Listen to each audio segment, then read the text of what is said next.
I very quickly became fascinated in young people's learning journeys because I met so many other children that reminded me of me who were not finding it easy to learn.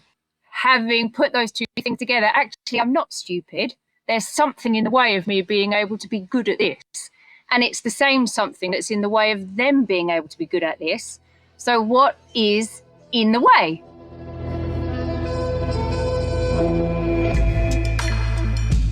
Hello and welcome to the Human Restoration Project podcast. My name is Nick Covington. Before we get started, I wanted to let you know that this episode is brought to you by our supporters, three of whom are Julia Valenti, Dan Carney, and Sybil Preeb. Thank you so much for your ongoing support. We're proud to have hosted hundreds of hours of incredible ad-free conversations over the years. And if you haven't yet, consider liking and leaving a review in your podcast app to help us reach more listeners. And of course, you can learn more about Human Restoration Project on our website, humanrestorationproject.org, and connect with us everywhere on social media. When I sat down with James Mannion to talk about the educational polycrisis back in July, his longtime colleague, friend, and collaborator, Kate McAllister, was right there by his side. After the recording, Kate and I spent a long time catching up about her work and its intersection with our own here at HRP. And we immediately vowed to remember to hit record the next time we chatted. Kate McAllister is both the co-founder of the Human Hive and the founder of The Hive in Cabrera, a school for ChangeMakers in the Dominican Republic, where she joined me from for this conversation. Kate has over 20 years teaching experience and has spent much of that time training and developing teachers and educators all over the world. She's a passionate educator, published author, fellow of the Chartered College of Teachers and the RSA. The Hive, founded back in 2020, was Kate's answer to the question, what if? What if learning could be different? What if we did education with, not for, others? What if we can become more self-determined in our learning? What if education can help regenerate the planet? And as you'll hear in this episode, Kate's personal and educational journey is a remarkable reflection of her dedication to the fully human messiness of growing and learning in community with others. But then again, on the flip side, the background for him there in southern UK was not as glamorous or glorious as the palm trees that you're sitting behind. So I'm wondering who really got the better end of the deal, James right? often says, because my thing is self-regulation, right? Nervous system regulation. And he says, I got so good at it that I regulated myself out of my old life and into this one. I mean, honestly, that's such a great entree into the conversation.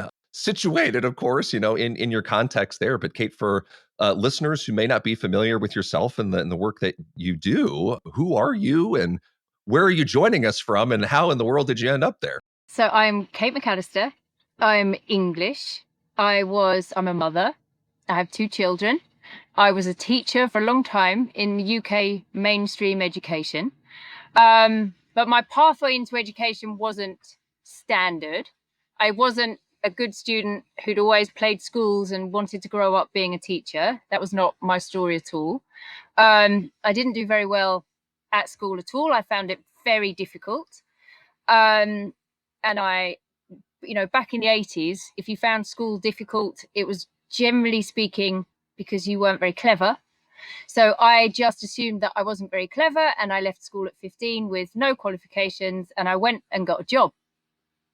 And that eventually took me to another country and I met someone and I got married and unexpectedly had a child. So very quickly was unexpectedly not married anymore and had to figure out what I was going to do. So I came to the logical conclusion that I could speak French. And if I became a teacher, I could be a French teacher and then I could spend more time with my child because it was just the two of us and I could earn a sensible wage, have a good study job, and also get to spend 3 months a year with my son. So I went off to university where it was the first time that I discovered that actually I wasn't stupid. I just had a different way of seeing the world. And I think if I were 12 years old now, I would probably have been given a diagnosis that would have put me on a special educational needs register, and it would have got me support. But anyway, all of that to say, I ended up as a teacher, and it turned out that I had a natural affinity for it, and I really enjoyed it. And I loved spending time with teenagers and tweenagers, kind of 11, 12, 13, that age. And I very quickly became fascinated in young people's learning journeys, because I met so many other children that reminded me of me, who were not finding it easy to learn. And having put those two things together, actually, I'm not stupid. There's something in the way of me being able to be good at this. And it's the same something that's in the way of them being able to be good at this. So what is in the way? And so that's what started my journey, looking into not how teaching works, but how learning works or doesn't work, and why doesn't it work? And so that sort of led me along this spectrum from being a French grammar teacher in a very traditional English secondary school to what I now call a barefoot unschool, and I'm in Dominican Republic. So it was a long journey, and it kind of went all the way along the spectrum from very traditional to as far as you could go alternative inside mainstream UK, and then kind of hopping out of the education system, and then about 5 or 6 years ago hopping off of the map and into the void, and discovering that there's a whole other world out there, and no dragons, and it's not scary, and the world of home education and alternative education is now where I'm finding my groove. Right. I'm always fascinated in the stories of educators who were angular to the system as students and then decide that, oh, that actually is a role that I want to inhabit. And those tend to be teachers that end up being angular to the system as teachers and pushing the envelope and finding a niche for themselves. And I'm wondering if you could speak to that at all.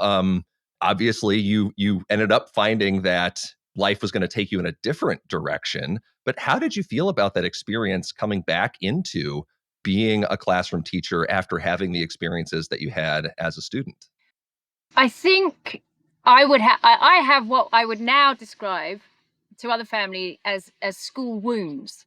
You know, like it damaged me, thinking that I wasn't clever and that I didn't fit and that I was always in the way. And I suppose, fortunately for me in the 80s, if you were an awkward student, you could just kind of not go to class, and everybody was kind of grateful that you weren't there being awkward. So I missed a lot of school, like months, a year, really, in the middle. And so I didn't pass any exams. And so school for me was just a massive flop and quite soul destroying. So when I went back in, I was really nervous of going back in. I kind of had this sense that it could be the same again for me, but I'd also had a really positive experience at university. So it was my first experience of having positive feedback from my teachers, if you like. And so I kind of had these two sides going on. I was reliving my childhood experience, and I was also having an adult experience on top. So it gave me quite an interesting lens, two different lenses to look at that experience through, and to think about how my students were experiencing me as their teacher, how I would have experienced me as their teacher, and how I was filtering what I was being told to do through that filter of how it would then be experienced. And so I think I figured out quite quickly that part of my role was to block some of it. Like, it was my job to stop some of that rolling downhill. And I felt very protective in my role as an educator.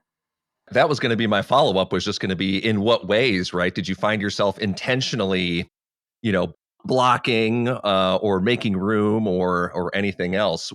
did it occur over a period of time, or was there like an inciting incident that caused you to think like, hey, this aspect of education, right, is not how I envisioned living out my purpose in education, and then prompting the shift? So yes, really quickly, when I was a newly qualified teacher, I had my first experience in a big school, and it was a good school. Like I'd lucked out. I got put, like I was at the top of I got the best school to go to when you're training to be a teacher. And very early on, I was brought to my door, out to the corridor. There was a teenager who's probably about 14 or 15, and he wanted to leave the corridor. And there was staff, like all I can say is kettling him. There were 3 at one end and 2 at the other, and they were moving towards him. And I could feel, I said, gosh, it was like 20 years ago, and I can still feel it now coming up in my body. The panic that was in this lad, or he just needed to run, and he wasn't being allowed to run. He wasn't being allowed to do what his body was telling him to do. And I remember thinking then, what is so important that is happening in this corridor that he has to stay when everything about him needs to leave? There has to be a better way to do this. Like this can't be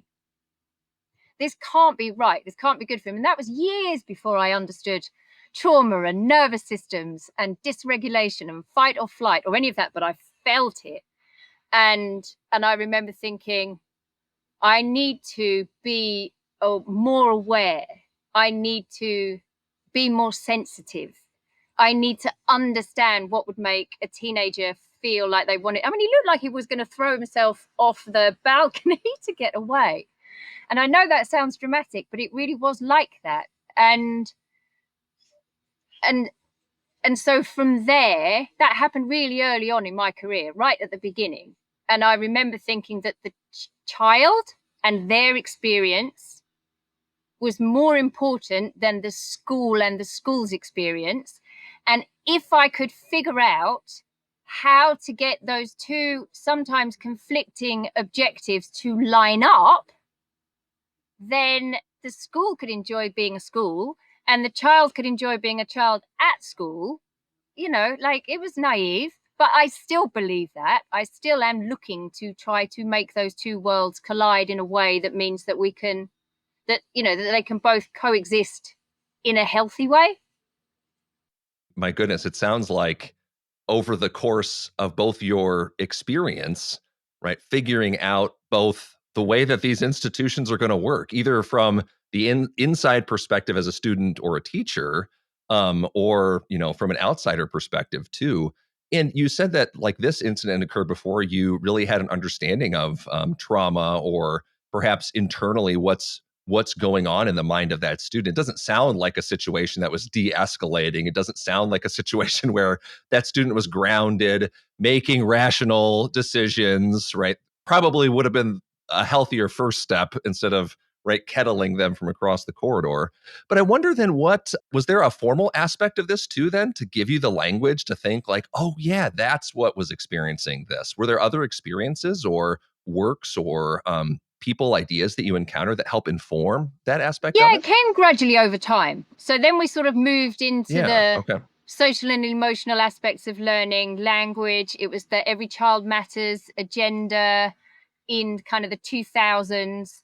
And so there was a space for that. Then we were talking about climate for learning, emotional intelligence. That was starting to get woven into the education model in the UK. It was a new thing. And of course, that lined up very nicely with how I naturally felt about children and learning and, like that. Oh, that fit really nicely. So I took that and ran with it.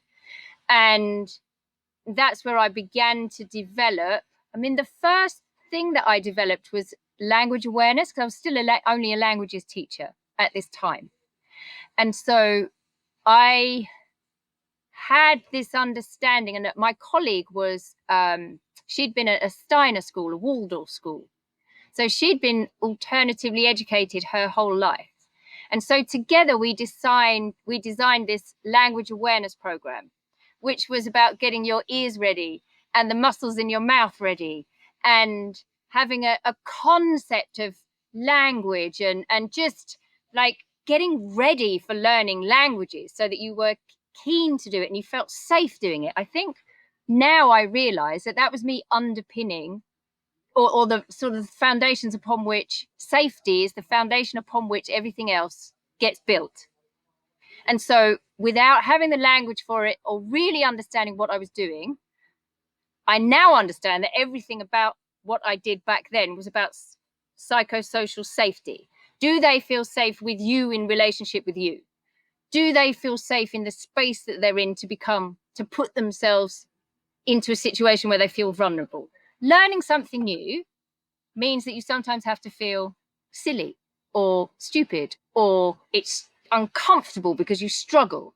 So if you also feel vulnerable, you're not going to walk out onto that limb, right, and make yourself vulnerable. So everything was about creating a sense of safety in the classroom so that children could walk into learning, walk into the challenge of learning in relationship with you, and it made you feel safe.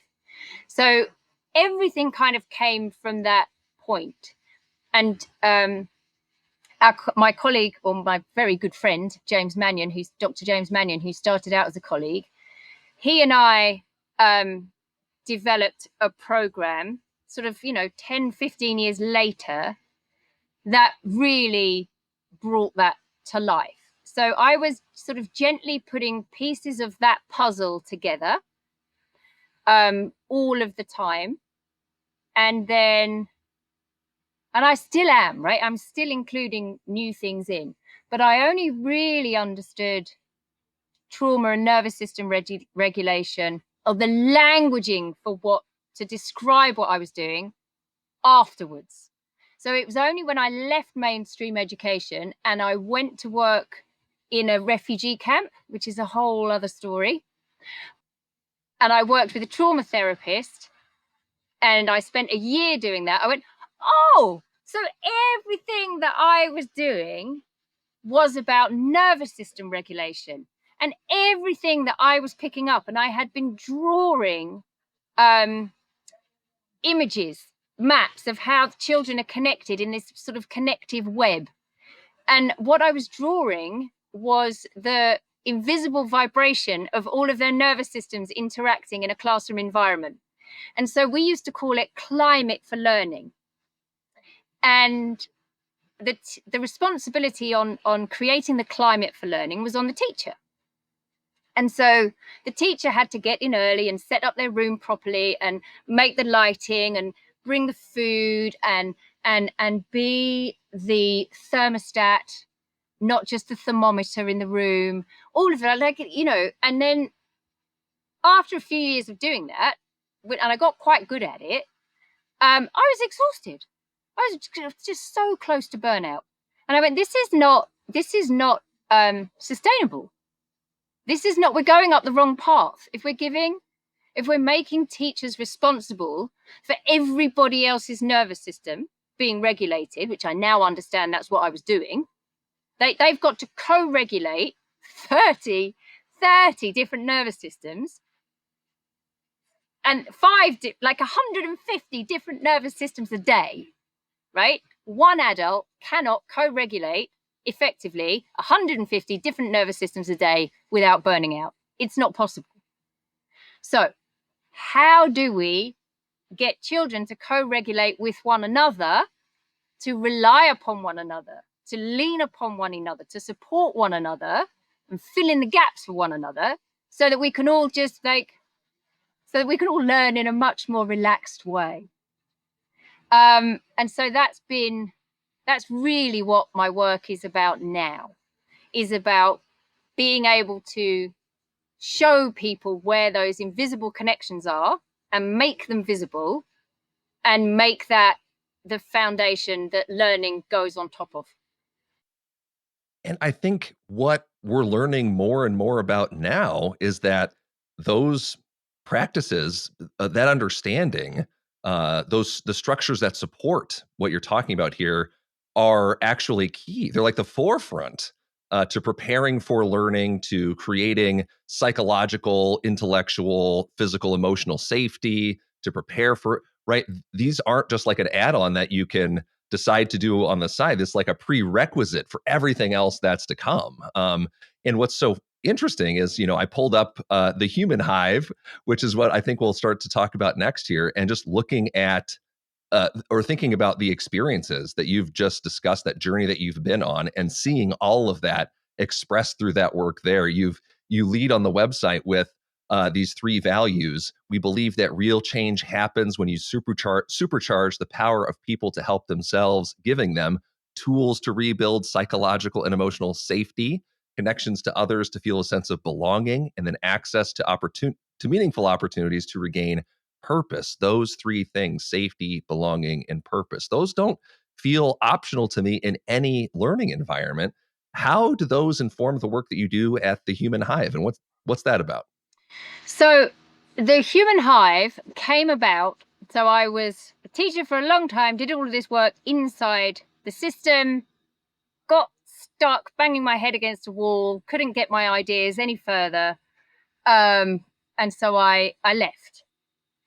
And at that time, there was something happening in Europe. There was a huge influx of people coming into France from countries like Syria, Afghanistan, Iran, Sudan, Eritrea. It was just like the world was on fire and everybody was coming our way. And so I found myself at a point where I was watching TV, right? And I was seeing it happening, and I had been sending clothes for years. And I heard myself say out loud, why? This has been going on for years. Why isn't anyone doing anything about this? And that light bulb moment, it dawned on me, well, I'm someone, what am I doing? I'm just like sending clothes. That's not enough. You could do more. What could you do? And I was like, well, they're stuck in France. I speak French. I've got time on my hands. They're mostly teenagers. I'm quite good with teenagers. Maybe I could go and see if I can be helpful. So that's what I ended up doing. And that's where I met Darren Abrahams, and he's a trauma therapist. And so together we formed what became the Human Hive, because we got there and there were lots of people, it was really just the best place and the worst place I've ever been in my whole life. The conditions were inhumane and awful, but the beauty of the human spirit just shone through every day. And so we realized there were lots of people who wanted to volunteer and they just didn't know how. There was just like this headless chicken, really compassionate headless chicken thing going on. And so together we put our skills and our knowledge and all of our sort of, collective experience together. And we formed the Human Hive, and we started by training volunteers in this human-centered practice, how you support people without dehumanizing them. How do you support them to feel human again and to be able to support themselves in an experience which is so disempowering and so dehumanizing? And that's where it started. So that's where the framework was born. I was sitting in a cafe and I saw it and I drew it, and I kept trying the model out again and again. I was like, oh, I think this keeps working. So that's still the same framework that we developed then. And so the Human Hive now supports anybody who wants to take action to make the world a better place, whether that's in schools, at work. We've worked with police teams, we've worked with social workers, parents, volunteers. We did an online course with Cambridge University called Volunteering with Refugees. It's a free course. It was free when we made it. I think something like 15,000 volunteers who now support refugees with language development have taken our course. So it's that thing, right? I was staring at the television going, why isn't somebody doing something about that? I'm not the right person. The right people should be helping. Everyone is the right person. That's what the Human Hive is for. Everyone is the right person. And with a little bit of training and support, you can find a way to connect with other human beings. And it doesn't matter what you do in that space. It just matters how you do it. And so that's what we do. That's what we train people to do. So whether you're doing needlework or cookery or building websites, it doesn't matter what you do together. It's about being alongside somebody, co-regulating with them, creating these conditions for psychological safety to grow,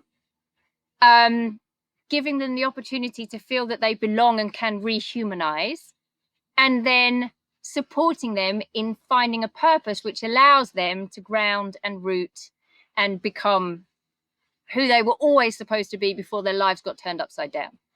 And so that doesn't just apply, obviously, to people living the refugee experience. That's every human being on the planet, right? Sometimes life is ticking along and everything's fine. And sometimes a crisis just comes in from nowhere. You lose a family member, you lose a job, there's a hurricane. It doesn't matter what it is, but your whole world falls apart. And so being able to rebuild from there is really important, and being able to support other people to rebuild from there is really important. And so that's what the Human Hive does. We support people who want to get better at doing that.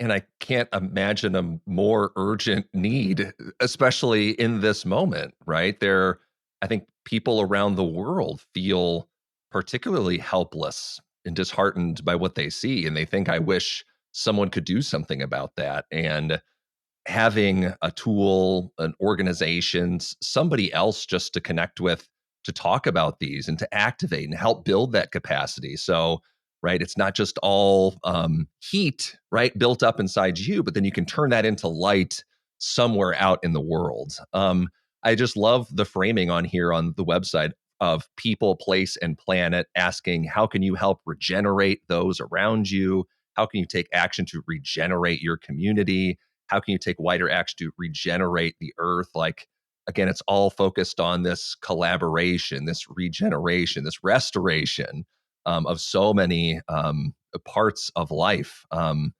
Could you speak to like a particular project that either people who've gone through your program have engaged with, or you've engaged with yourself, that you found, again, particularly empowering either for you or the participants, or had an impact that you felt was particularly powerful? So one person springs to mind. So a young man called Elliot first came to volunteer with us in around Calais time, 2016, 2017. He took our training. He was just coming out of school, not sure what he wanted to do in the world, but he knew that he wanted to be helpful and do something meaningful. So he took our training and he did some volunteer work with us in the UK. And then he came out to stay at the Hive in Dominican Republic with me, and he did another training and did some education work, started working with children. And there he really developed his passion for permaculture. And so he was helping us with the garden here, and it became his real passion. He's now gone back to the United Kingdom and developed a whole program for introducing permaculture into schools.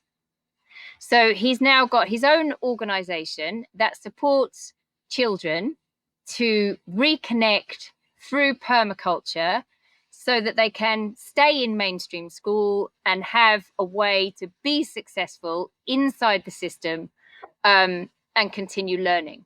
So he came as a teenager, grew into a man, and has now got a whole thing going that's paying that forward to the next generation of children who are going to grow up and have a passion. And so him being able to become a change maker is the language that we use, right? Whatever you want to do in the world that you feel, oh, I can do that, right? You notice something that's not working and you think, I can fix that. I can contribute towards that being better. He's really a poster boy for us, and we're still friends, and it's lovely. And he's just asked me for a reference for a job with a university. So he's really turning it into something big, which is fabulous. So that idea of change making is not just for educators or people looking to get into education, although that is certainly the story of that young man, but change making for communities. You have a section for the arts as well, for individuals, students, businesses. Can anybody then just become a change maker, kind of learning and connecting to your program and the processes? Yeah, absolutely. Like there's a woman who's just been in, and it's got nothing to do with education at all. She's in the healing arts, and she's done the training, and it has changed the way that she interacts with her prospective clients. So she learned that her enthusiasm for what she did, her passion for what she did, was so strongly energetic that it could be like the people that she wanted to work with could sometimes be pushed backwards by it. And so her understanding of nervous system, co-regulation, and how to deal with people has had a huge impact on now who she can work with. And that's got nothing to do with teaching. She's just found it has had a big impact on how she connects with her own children and how she connects with her clients in her business. And honestly, I mean, kind of remarkable that the things that we've been talking about this whole time just like aren't front and center in any formal education, right?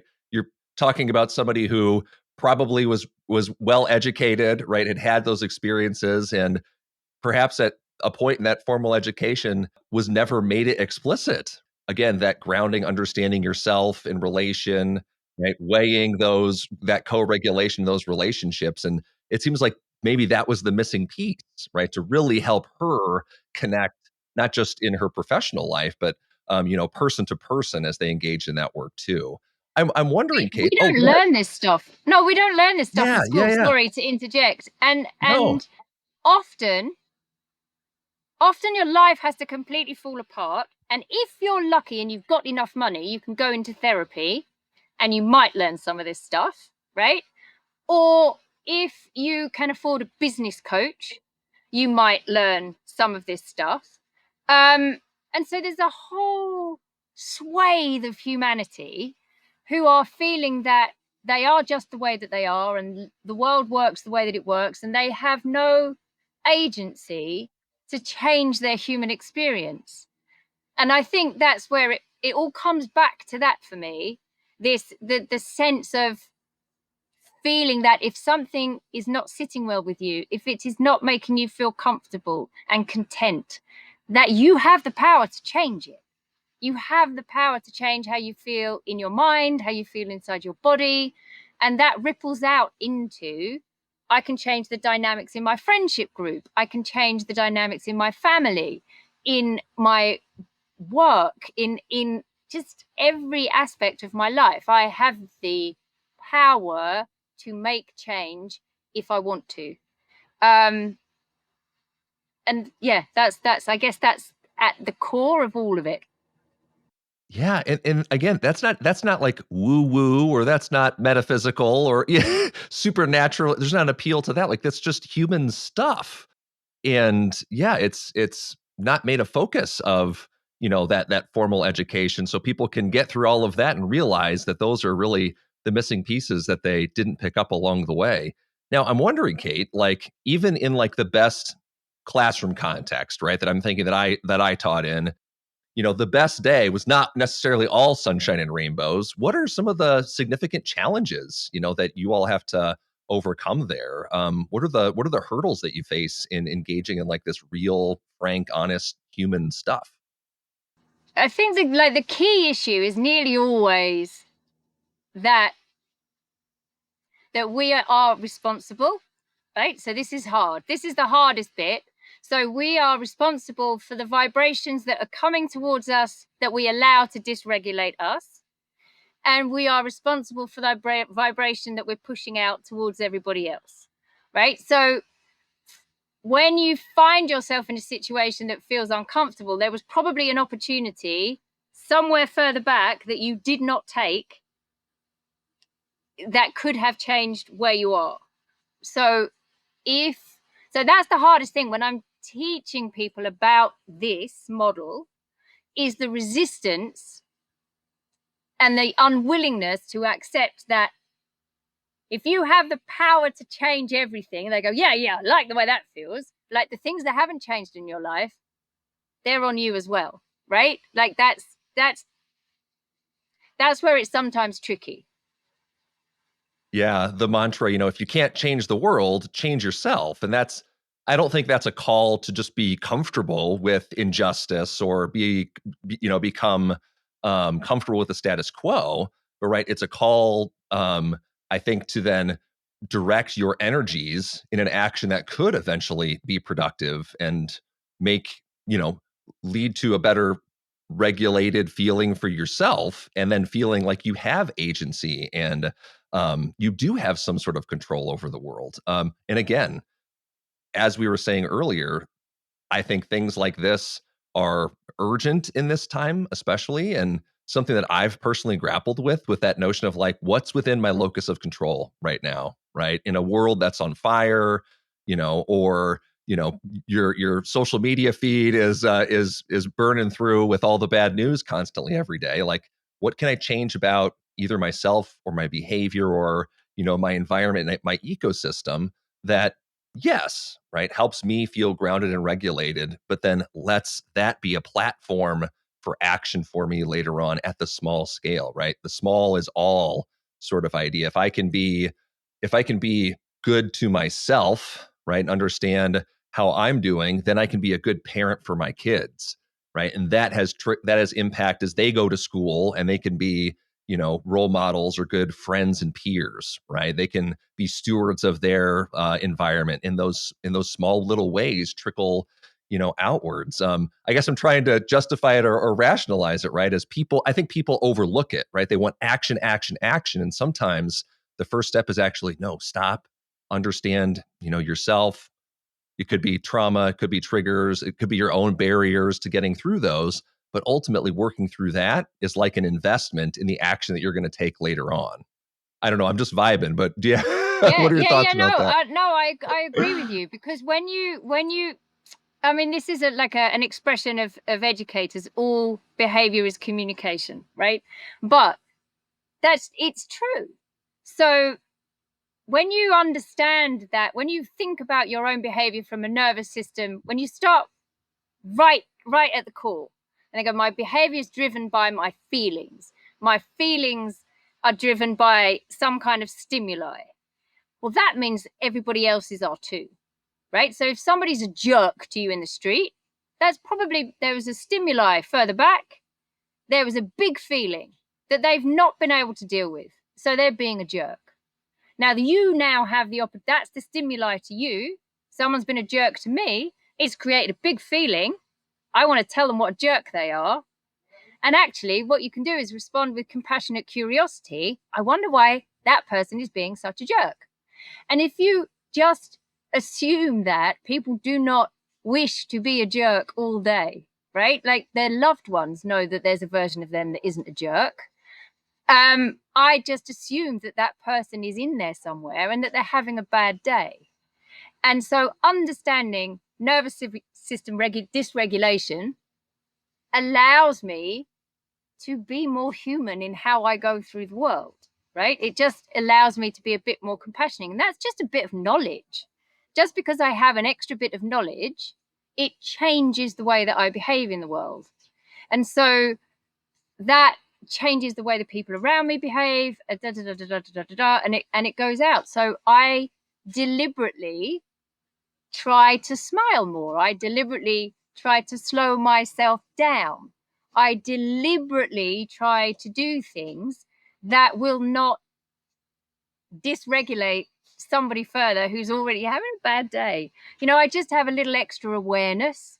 And that doesn't mean that I don't lose my temper. It doesn't mean that I don't get triggered when somebody cuts me up in traffic. But I have learned that when I do that, I can go back and repair. All of that's part of it. So I think once people have that awareness, it stops feeling personal. It's like, it kind of wasn't me, it was my nervous system. I'm responsible for regulating my nervous system and not letting it get out of its box, right? And just run rampant. in public. And when that happens, I go back and fix it.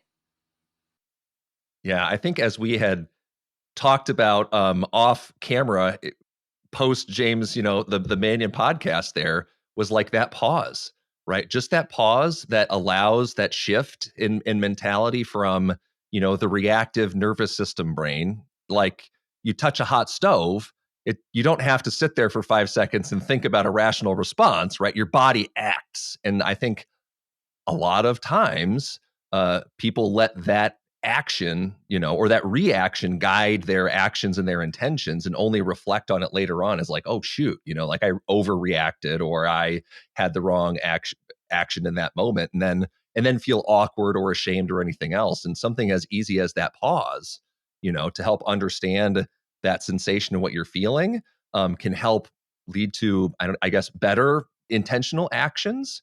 And really, it sounds like what we're talking about is just understanding yourself as a human being and how we're all going to deal with those emotions on a daily basis. We're going to get angry. We're going to be frustrated and sad. We're going to, be elated and happy. How do we not let all those vibes out into the world to, perhaps trigger or, set off other folks sometimes? But understanding yourself as a messy, complicated human being is like the first step towards understanding others and empathizing with them and humanizing them in whatever context of difference or language barriers or they're just different interaction speeds.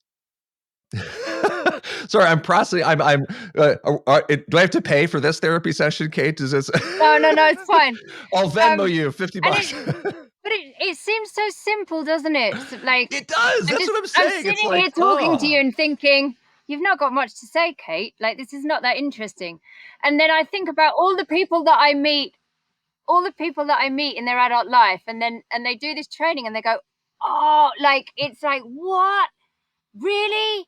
Like, if I just woke up in the morning and journaled, if I just took a breath, if I just checked in with myself regularly to notice when my nervous system was getting close to the boop, I could have a completely different life. And you're like, yeah, you could, like every time you got fired or this happened or that happened, or actually there's a pattern in your life that you have the power to disrupt.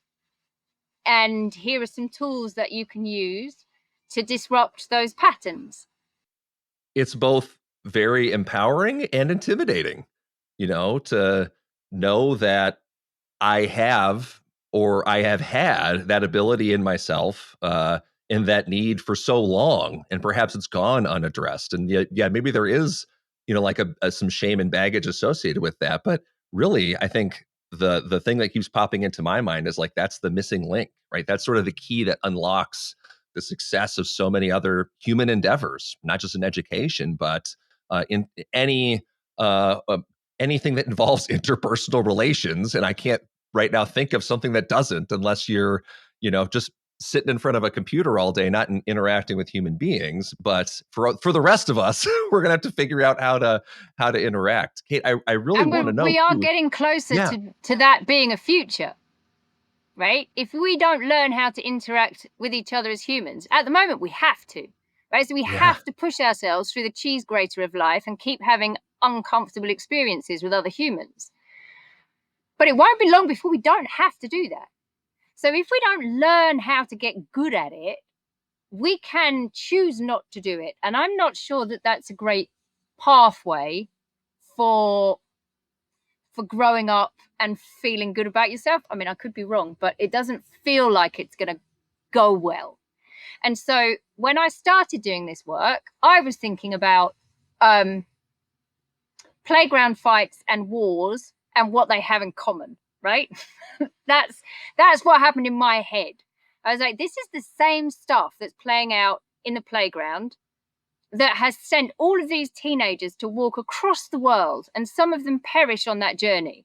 Like, there has to be a way of teaching children how to manage their big feelings so they don't get out of hand, right? That's what started it. And I didn't know that AI was coming back then. I had no concept of it.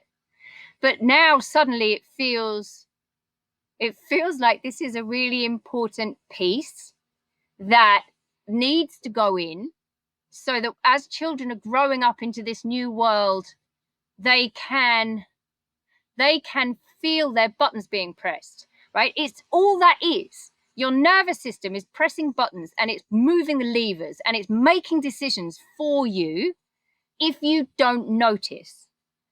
If you notice, you have the opportunity to go, no, not that lever. I don't need to do that right now. No, I'm going to employ this one instead, right? So you can notice when your outrage button is being pushed. You can notice when you've drifted offline and you've just zoned out. You can notice when you're deeply in flow and it's really good and expansive and you want to stay in it, right? You're not on autopilot through life. You're in the driving seat. And that applies to learning. It applies to human relationships. It applies to everything.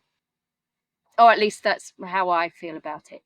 Well, I wonder, Kate, if other people hear what you're saying and they're vibing with that too, right? They think that describes a lot of what I want to learn about. How can people connect with you? How do they connect with the Human Hive? What's the best way to learn about it and perhaps to take the step to get involved in the work you're doing? So there's the Human Hive website, or you can email me, kate@thehumanhive.org. And we can have a chat about how you want to interact with the Human Hive. I live in the Dominican Republic because I have a place called The Hive. So the Human Hive is, there's in-person training, but a lot of it is at distance. And so I really do like a bit of human interaction, being in the same room. I want to be able to pick up on your nervous system and you be able to pick up on mine. And so I have this sort of, I have an actual place in the Dominican Republic where you can come and you can bring your children and we can all learn how to do this together. So it's like not a school, it's an unschool. It's like deliberately not school, but in that sense that you come together as families with children and you learn how to be more human, that exists as well. So there's like the grown-up version, which is the Human Hive, and you can do training with me and I'll teach you all of these tools and strategies and coach you through applying them in your life. And then there's the children's version, which is the sand pit for doing all of this. There's tree houses and gardens and a swimming pool and animals and all the things. I honestly kind of thought that it was all wrapped up under that Human Hive. But if you want to take a couple more minutes and just speak to like the work of the Hive and of those kids specifically, because I'd love to hear you speak a bit more at length about what that looks like, how many kids typically participate, what about the families you're serving? What is that the work that you're doing there? So doing the work with the Human Hive took me out of one-to-one interactions with children and young people, and I missed it. And so the hive is a physical space. It's like it's a campus, right? So there's rooms that we inhabit, and there's a swimming pool, and there's a garden, and there's a food forest. And so it's the perfect playground, the perfect place really for developing these autonomous skills in children and young people. So we pick a global goal to work on around the United Nations Sustainable Development Goals, and we look at a global challenge through the local lens of here in Dominican Republic, and also the lenses of all the different places that the children who are there are from. So families fly in from all over the world, like little bees, and we all cross-pollinate ideas and we all learn how to do new things together.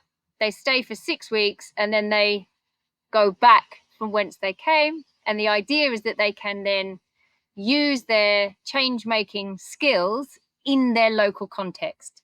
So they can then recognize an issue in their local context and they go, oh, I know how to do something about that. I've just done something about that at the Hive.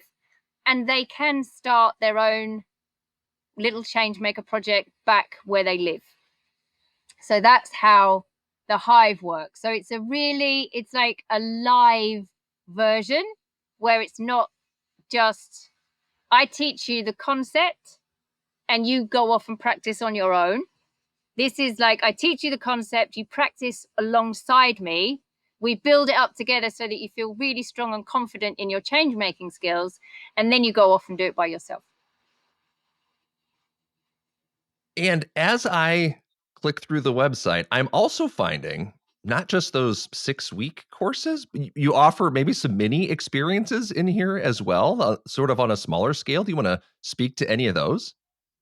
Yeah, so we do 6-week change, that big 6-week change maker program. And then there's, and that's mostly for families who homeschool, right? So you have to have already stepped off the map a little bit, right? Stepped off of the traditional education model for your children and be looking for something like that.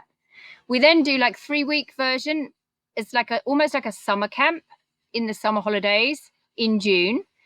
And so that's a shorter, more concentrated version. And then we also do family experiences. So you can come for a week as a whole family and go on this journey together. So we just, it's a way of understanding self-regulation and your dynamic in your family and rebuilding with some new strategies and things that you can use and just a new way of communicating. So we do things like we've just done a regenerative family adventure where we've learned how to make things from scratch. I know it doesn't like, so we got coconut from the tree and we drank coconut water, and then we made coconut oil, and we made coconut milk, and we made coconut sweets, and we made cacao from scratch together. And it's just that sense of, again, getting out of autopilot, right? Getting into the driving seat, doing things together as a family where a child is a novice and the parents are a novice and everybody's going, wow, coconuts can do all that. And we're doing it together so that there's a truly shared experience for families to reconnect in, and then a sense that hopefully they will want to continue learning and doing new things together and creating that sense of positivity and connectedness together, just like human restoration stuff. Oh, yeah. Who would know anything about that? Who would care about restoring humanity to the world? Wow. I mean, it sounds so comprehensive. It sounds like you keep yourself busy, Kate. I mean, it's taken me like 20 years. This has been 20 years of my life. That is just, that's so amazing. And I'm not going to lie, I have about 14 tabs open with all those little things. And I'm like, man, I wonder if I could, float one of those with one of my kids, either a 6-week thing, perhaps that November to spring, or one of those summer excursions would be really interesting. Yeah, it just looks like a real incredible, connective, powerful, meaningful learning experience. Well, my goodness. You'd be so Kate. welcome. I'd love to have you. Well, thank you. Thank you so much for taking the time to talk with me today. No, thank you for inviting me on. I've been following your journey for many years. I was on some kind of educational call-in back in like 2017, something like that. And I heard you guys speaking. And so I was following you on Twitter from then. And then when James said he was on your podcast, I was like, that's not fair. I've been following on with what they're doing for years and years. So thank you for inviting me back. And it's been really, really enjoyable waffling on about all the things that I care quite deeply about. It's so great to finally connect and give you the platform to talk about your experiences and the awesome stuff that you're doing too. I think it's so necessary. Thank you again for listening to our podcast at Human Restoration Project. I hope this conversation leaves you inspired and ready to start making change. If you enjoyed listening, please consider leaving us a review on your favorite podcast player. Plus, find a whole host of free resources, writings, and other podcasts all for free on our website, humanrestorationproject.org. Thank you.